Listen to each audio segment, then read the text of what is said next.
2,500 Adages of Imam Ali. Imam Ali, peace be upon him, and eloquence. People are usually not going to get the pa and sow and other such references. Either put it in Arabic or English if you render your own translation or sermon. The talk about Imam Ali, peace be upon him, is branched to many fields.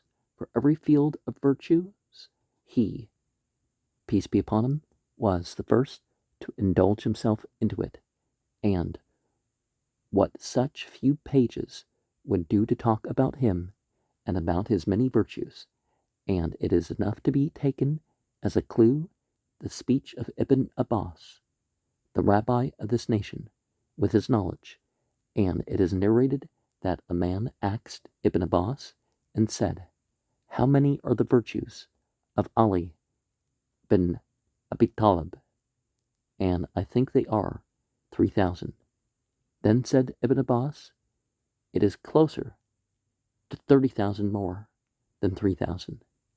And then he said, if trees were made into pens, and the sea into an ink, and humans and jinn, the fire beings, were writers and calculators, they will never count the virtues of the Prince of Believers, peace be upon him." Ibn Abbas, as far as is historically mentioned, in his own handwriting at that time, that sort of thing, is the one who narrated the most sayings about Prophet Muhammad. Now, more is attributed to some other figures like Ali, but as far as what we have, Ibn Abbas's law book, you could call it, has more than any other writing from that generation. But for the wisdom, these sayings, what cannot be reached, all its partitions are not to be left, and who missed the abundance should take what is left over. We are here seeking to show some of the eloquence that the Imam had, to be an introduction to read this book, which contains pearls and wonderful things from the adages of the Imam that stand as a clue for his long experience in this field. Eloquence. And before speaking about the eloquence of the Imam, peace be upon him, we must stop with eloquence and its definition in language and in general. Ibn Mandur defines eloquence as to be the purity of language, and adds in his speech about the eloquent man, the good speech is the purest, and it reaches by the phrase of the tongue, the interior of what is in the heart. Sheikh al-Turahi expands what Ibn Mandur said, and makes a condition for the eloquent speech on three terms: the correctness of the language, and a coincidence to the desired meaning, and truthfulness in the soul. In general, it is obvious that the eloquent speech is the purity of the talk, and its shortness are what achieves the meaning in the closest way, and the eloquence in the speech includes all the types of speeches, from speeches and prose and poetry and thoughts and sermons, etc. And here we will encounter only the adages and the sermons, some of them which came in form of a poetry are as a prose, for both of them are one. For poetry in its shape and style is not what charms the minds, but it is what carries of eternal meanings. The wise saying is born from the experience and meditating and conclusion and it is a phase that has passed over the level of the childhood of the thought and its youth to the level of its old age.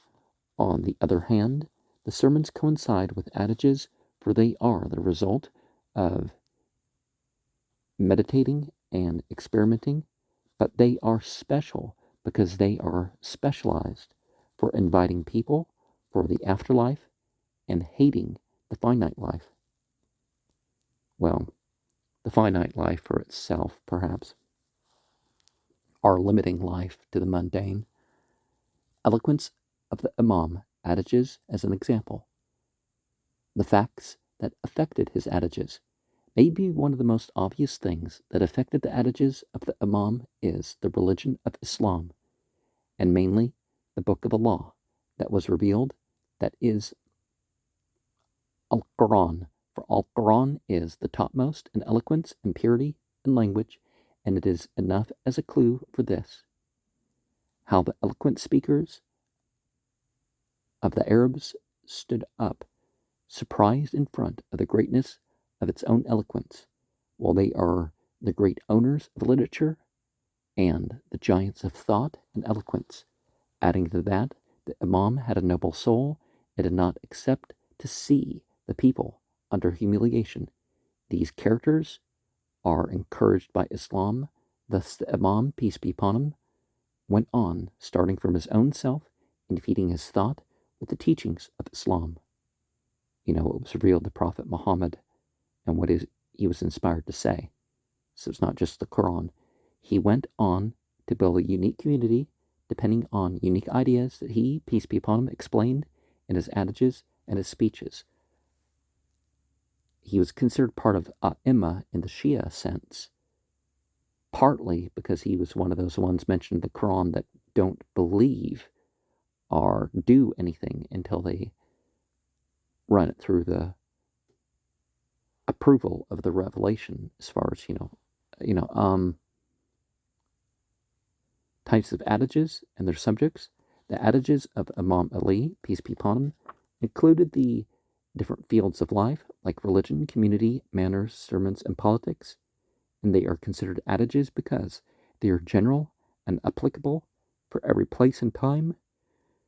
And the clue for this is how they persisted with time as a live witness for how great is the Imam. Their characteristics and specialities, the adages of Imam Ali, peace be upon him, are full with meanings of style and alive with the spirit of sincerity and belief, and alloyed in a block of stylized expression, so much that Abbas Muhammad al-Aqad, a modern writer and author, said in his book, Abqariyatul Imam, the ingenuity of the Imam, they are, the adages, more eloquent in expression and has an abundance in the beauty of the speech. Testimonies about the eloquence of the Imam, Abdul Hamid al-Khatib said, I memorized 70 speeches from the speeches of the bald man, and they flooded me and flooded me again. The bald man was a title used by the enemies of Imam Ali, peace be upon him, as to mock at him.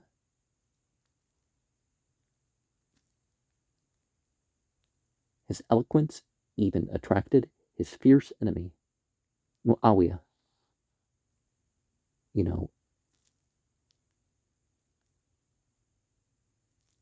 Ibn Sufyan, the one who killed, the one who had Hassan and Hussein killed, when he said, when Mahnaf ben Abi Mahnaf said to him, I came to you from the sickest of people, and he answered him, woe to you, how come he is the sickest of people? By Allah, no one spreads the eloquence for Quraysh, the tribe of the Prophet, except of him. But after all, the most truthful witnesses in all of that is how these adages persisted all the time, despite the many enemies of the Imam, and no one dared to mention them with badness. Now, generally the issue was political, but for the Masumim, as they're called, they didn't do things just because it was political. They stayed out of things, and they generally did not push the issue.